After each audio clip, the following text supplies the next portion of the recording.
একটা লোক অন্যান্য দিনের মতোই অফিস থেকে বাড়ি ফিরল।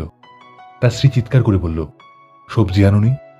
লোকটা বলল, আজ অফিসে এত প্রেশার ছিল, আমি সত্যিই ভুলে গেছি। আমার মাথাটাই কাজ করছিল না। স্ত্রী চিৎকার করতে থাকে, গালমন্দ করতে করতে সেখান থেকে বেরিয়ে যায়। পাশেই তার 20 বছরের ছেলে বসেছিল। সে বলল, মা তোমার ব্যাপারে যা বলে সব ঠিকই বলে, তুমি বুড়ো হয়ে গেছো।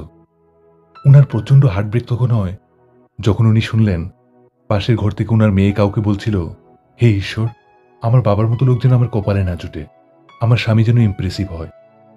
সেই রাতে ওই লোকটা তার ছোট্ট একটা ব্যাগ গুছিয়ে নিল। ভোর হবার আগেই উনি বাড়ি ছেড়ে চলে যান। শুধু একটা চিঠি টেবিলের উপর রেখে গেলেন। চিঠিতে লেখা ছিল, ঘরের স্বাস্থ্য ঠিক রাখার জন্য এতদিন চুপ ছিলাম, কিন্তু এবার নিজের স্বাস্থ্যের জন্য আর নিজের মনের শান্তির জন্য অনেকটা দূরে চলে যাচ্ছি। ওই লোকটা তো চলে গেল, বাট কিছুদিনের মধ্যেই তার ওয়াইফ, তার বাচ্চারা বুঝতে পারে এত এত বিল দেওয়ার কেউ নেই, ঘরে খাবার নেই, বাজার করার লোক নেই। তারা ভাবছিল আমাদের হিসেবে ওই লোকটা কোনোদিনই পারফেক্ট ছিল না, অথচ ওই লোকটাই আমাদের সব ছিল। জাস্ট একবার ভেবে দেখবে, আমাদের বাড়িতে যে পুরুষ তার কাঁধে পুরো সংসারটাকে বুঝে থাকে, সে যেটা ডিজার্ভ করে সেটা কি আদৌ পায়?